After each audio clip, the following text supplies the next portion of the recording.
कि पहले इंसान राजनीति में था, अब राजनीति इंसान में है। दोनों का अर्थ अगर आपको समझ में आ जाएगा तो आप इस सोसाइटी को समझ सकते हैं कि हाउ पॉलिटिक्स हैज इन्फ्लुएंस्ड और have captured the mind of everybody in the society. नमस्कार। एक विचार है जो मैं आपके सामने रखना चाहता हूँ। मुझे नहीं पता कि कितने लोग स्वीकार करेंगे, कितने लोग रिजेक्ट करेंगे, कितने लोग टीका टिप्पणी करेंगे। सबके अपने विचार हैं और सब अपने विचार के अनुसार जो कहना है सुनना है उस पर कह सुन सकते हैं। मेरा एक बड़ा सिंपल सा प्रश्न है इस सोसाइटी से कि what we are going to deliver to our next generation. हम अपनी पीढ़ी को क्या देने जा रहे हैं या हम अपनी पीढ़ी को क्या दे सकते हैं, और उसका एक स्ट्रेट आंसर है कि व्हाट वी आर हैविंग और व्हाट वी विल हैव। जो हमारे पास है या जो हमारे पास होगा हम वही उसको डिलीवर कर पाएंगे। मैटर ऑफ कैरियर की बात करते हैं तो डॉक्टर सोचता है कि हमारे बेटा बेटी डॉक्टर बने, जो वकालत में है वो अपने बच्चे बच्चियों को एडवोकेट बनाते हैं, जो टीचिंग लाइन में है सोचते हैं कि या तो इससे अच्छी पोस्ट पाए या फिर टीचिंग लाइन में जाए। अगर हम धन दौलत की बात करते हैं तो हमारे पास बिजनेस है तो हम बिजनेस डिलीवर करते हैं। हमारे पास लैंड है, जमीन है तो हम उसको जमीन देते हैं। खेती बाड़ी है, खेती बाड़ी डिलीवर करेंगे। प्रॉपर्टी है, घर मकान जो है वो उसको डिलीवर करेंगे इन कमिंग फ्यूचर। सिमिलरली जब हम बात करते हैं विचारों के, सोच की, तो हमको सोचना पड़ेगा कि जैसी सोच हमारी होगी, जैसे विचार हमारे होंगे, वो हम अपनी नेक्स्ट जनरेशन को डिलीवर।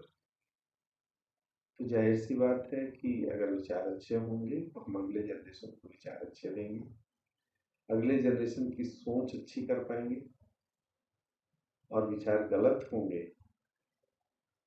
नेगेटिविटी होगी, the same thing will be delivered to the next generation. वही सारी चीजें हम अगली पीढ़ी को डिलीवर करें।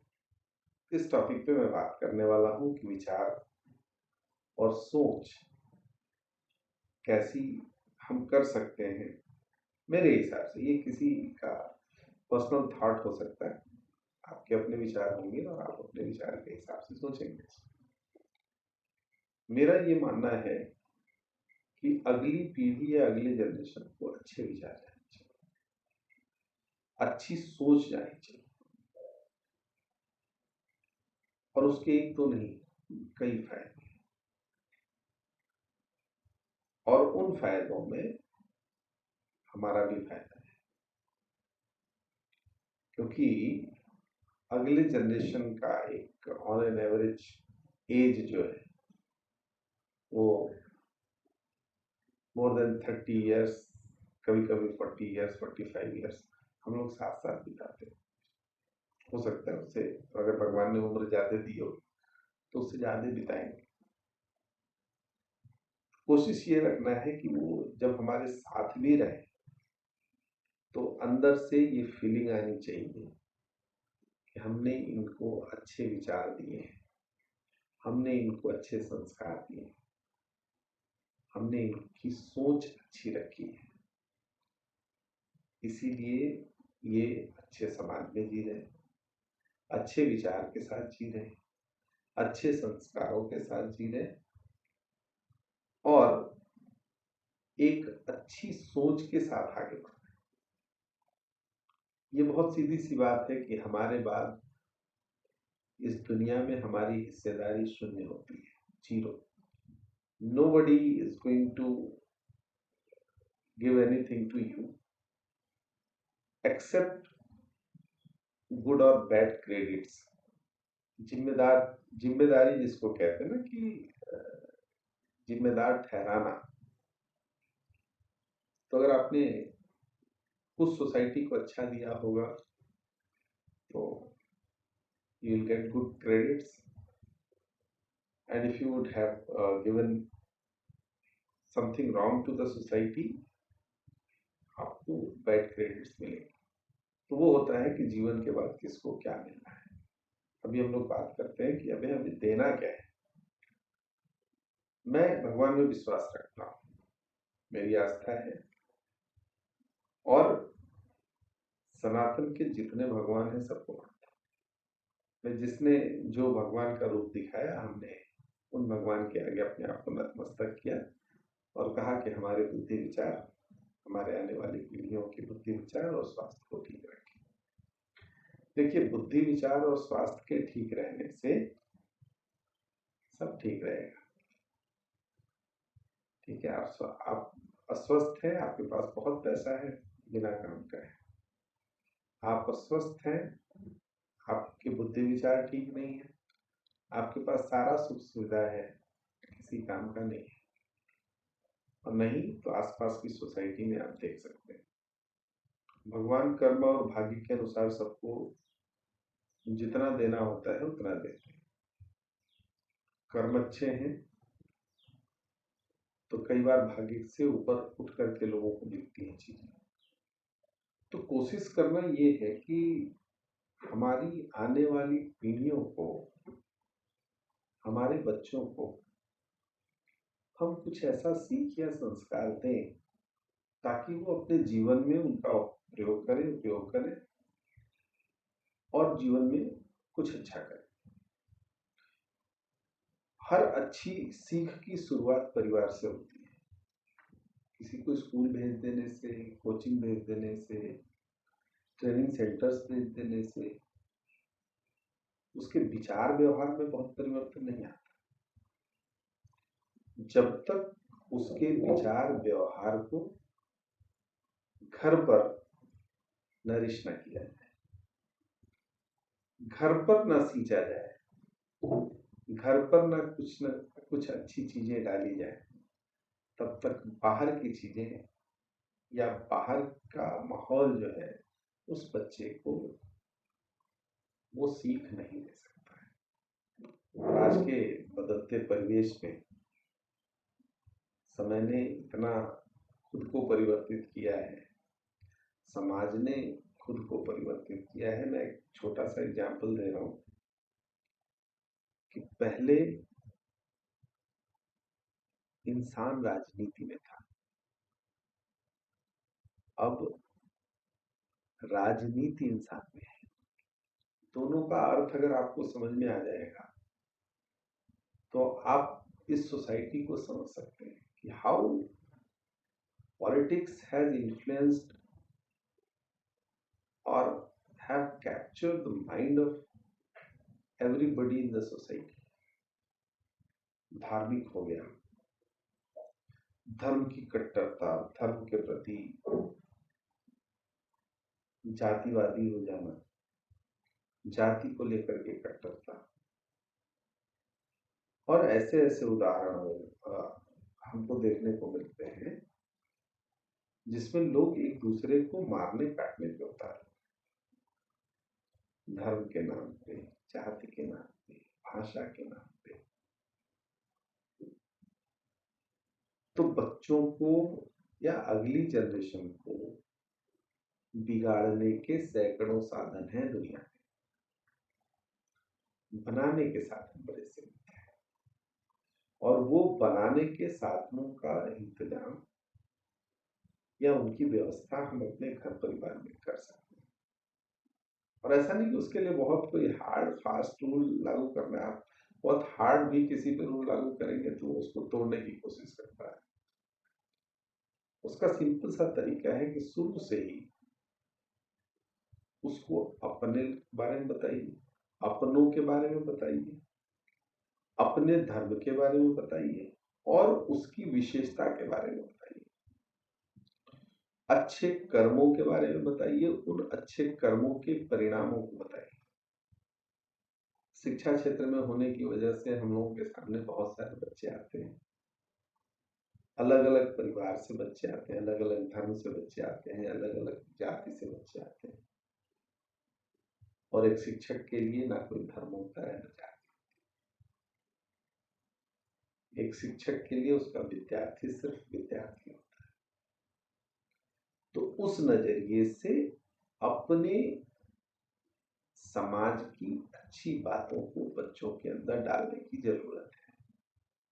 सबके प्रति एक समान भाव रखने की बात उसको सिखानी। घर परिवार में कोई अगर अच्छे विचार का आदमी है तो उसके साथ बिठाइए, घर के बुजुर्गों के साथ बिठाइए, उनसे जीवन का अनुभव दिलाइए। पहले एक समय होता था घर के बड़े बुजुर्गों से बच्चे जिद करते थे कहानी सुनाने। हम लोग भी छोटे थे तो कहानी सुनाने के लिए और रात में सोते वक्त अक्सर मम्मी के पास पापा के पास बैठ करके कहानी सुनते। आज भी कभी कभी बैठ करके कहानियां सुनते हैं। उन कहानियों में समरसता होती थी, उन कहानियों में सीख होती थी। और जब कहानियों और समरसता, कहानियों में सीख रहेगी तो उससे बच्चा कुछ नया सीखता है। एक विषय हुआ करता था नैतिक शास्त्र, पता नहीं एजुकेशन सिस्टम ने भी क्या कितना परिवर्तन किया और नैतिक शास्त्र के सिलेबस को कहाँ ले जाके मर्ज कर दिया, वो थोड़ा डिटेल में देखने की बात है। तो नैतिक शास्त्र में नैतिक चीजों को बताना, नैतिकता को बताना, बच्चों के मौलिक अधिकारों का ज्ञान कराना, मौलिकता के बारे में बताना, और इन सब चीजों को अगर घर से बच्चों को बताएं, विद्यालय में बताएं, तो एक अच्छी सीख उनके अंदर आती है। मैं भी अपने बच्चों को बहुत दबाव नहीं रखता कि तुम व्रत करो, तुम्हें दिन भर टीका लगा के रखना है, एक विशेष दिन पर तुमको ये कपड़ा पहनना है। नहीं, हाँ, कोशिश ये रहती है कि कुछ अच्छे मंत्र उनको बताए जाए। कहता हूं तुम हनुमान चालीसा पढ़ो, तुम भगवान शंकर के श्लोक पढ़ो, तुम माँ सरस्वती की वंदना पढ़ो, तुम माँ सरस्वती के श्लोक पढ़ो, तुम दुर्गा चालीसा पढ़ो। तुमको जो अच्छा लगे करो, कुछ मत करो। हाथ पैर धुलो, घर में भगवान की मूर्ति है, मंदिर है, जाओ और उनके आगे नतमस्तक हो, हाथ जोड़ो, कुछ धूप बत्ती जलाओ। अब लोगों को लग रहा होगा कि ये करने से उसके कैरियर में कोई बहुत बड़ा बदलाव आ जाएगा। अरे जब इस बात को मैं ही नहीं मानता, ये करने से उसके मन मस्तिष्क को सुकून मिलना चाहिए और इससे उसको सुकून मिलता है। दूसरा, सही गलत करने से पहले एक ऐसी शक्ति के बारे में सोचना। सब लोग बात करते हैं ना, चाहे वो आस्तिक हो या नास्तिक हो, कर्म फल का। हम भाग्य फल की बात नहीं कर रहे, हम भगवान के दिए हुए फल की बात नहीं कर रहे, हम कर्म फल की बात कर रहे हैं। तो गलत काम करने से रोकेगा उसको, क्योंकि उसको पता है कि गलत करेंगे तो गलत हमको परिणाम मिलेगा। इससे बचाने के लिए जरूरी है कि उसके अंदर हम कुछ सद्भाव करें, कुछ अच्छे अच्छे विचार करें, और वो अच्छे विचार धीरे धीरे उसके अंदर उपजाने की जरूरत है। एक झटके में कोई बड़ा पेड़ ला करके आप नहीं रोक सकते। अगर पौधा छोटे से पनप रहा है तो उसकी जड़ें मजबूत होती है, जड़ों में गहराई होती है, और जीवन में कोई ऐसा विचार नहीं है जिसको एकाएक ला करके आप खड़ा कर दें। जो बातें बचपन से उसके अंदर आपने भरी है, जो विचार, जो सद्भाव बचपन से उसके अंदर भरी है, उसको हटते हटते भी समय लगेगा। उसको हटाने के लिए लोगों को बहुत कठिन प्रयत्न करने होंगे। तो जैसी सोच रहेगी उसके हिसाब से समाज में उन लोगों के साथ वो बैठेगा उठेगा। इसलिए जरूरी है आने वाली पीढ़ियों के विचार और सोच को अच्छी दिशा देना। जब तक हमारे बस में है हमें कोशिश करनी चाहिए। और मेरा एक विचार है कि इस धरती पे 3 जीवित देवों को मानता हूं, माता पिता और गुरु। और ये 3 ऐसे देव हैं, जैसे एक भगवान की कल्पना है हमारे अंदर की भगवान हमारे बारे में अच्छा करेंगे, हमारा अच्छा सोचेंगे, भगवान हमारे लिए अच्छा करते हैं। ये 3 ऐसे धरती पे जीवित लोग हैं जो आपके अच्छे के लिए सोचते हैं। एक पिता जो अपने कंधे पे बिठा करके अपने से ऊंची दुनिया आपको दिखाना चाहती है। एक माँ जो अपने तन से सींच करके इस दुनिया में आपको बड़ा करना चाहती है। और एक गुरु जो आपको अच्छी चीजें बता करके इस दुनिया के सबसे ऊंचे मुकाम तक ले जाना चाहते हैं। और आपके सफल होने पे सबसे ज्यादा प्रसन्न होने वाले, खुश होने वाले यही 3 लोग। तो जो खूबियां हम भगवान के अंदर देखते हैं, जिस तरह की सोच हम भगवान के लिए रखते हैं, अगर आप देखेंगे तो ये सारी की सारी खूबियां, सारे के सारे सोच ये तीनों देवताओं के अंदर है। और ये बताने की जरूरत है हमें आने वाली पीढ़ियों, जो कहीं ना कहीं मिसिंग है। अपने आप को भगवान बताना नहीं है, ये बच्चों को नहीं बताना है कि मैं तुम्हारा भगवान, या मैं तुम्हारी माँ तुम्हारी भगवान है, या तुम्हारे गुरु तुम्हारे भगवान है। इनको समझाना है कि मेरे माँ बाप मेरे लिए भगवान थे या भगवान है, मेरे गुरु मेरे लिए भगवान थे या भगवान हैं। और उन कारणों को उन बच्चों के अंदर भरना है ताकि वो भी अपने अंदर ये सोच विकसित करें और अपने माँ बाप, अपने गुरु को भगवान करें। आप बच्चों को लेकर के सत्संग मत जाइए, आप बच्चों को लेकर के भले किसी का प्रवचन मत सुनिए, लेकिन अपने बच्चों को अच्छी बातें बताएं। और ये अच्छी बातें तब आप बता सकते हैं जब आप खुद अपने माता पिता और गुरु को भगवान मानते हैं।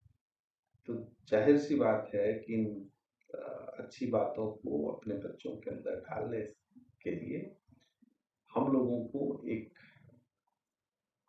कठिन प्रयास करना है और उसको पहले खुद आत्मसात करना, अपने अंदर डालना है। एक बार जब ये चीजें हमारे अंदर आएंगी तो हम अपने अगली पीढ़ी को बहुत आसानी से दे सकते हैं, डिलीवर कर सकते हैं। और आखिरी में मैं यही कहना चाहूंगा कि आप उसको बहुत बड़ा एसेट दें या आप उसको दुनिया की बहुत बड़ी प्रॉपर्टी दीजिए या मत दीजिए, आप उसको बहुत बड़ा बिजनेस एम्पायर खड़ा करके दीजिए या मत दीजिए, आप उसको अच्छी सीख दीजिए, आप उसको अच्छी सोच दीजिए, आप उसको अच्छे विचार दीजिए, आप उसको अच्छे संस्कार दीजिए। ये समाज और आपकी आने वाली पीढ़ियां आपकी ऋणी रहेंगी। नमस्कार।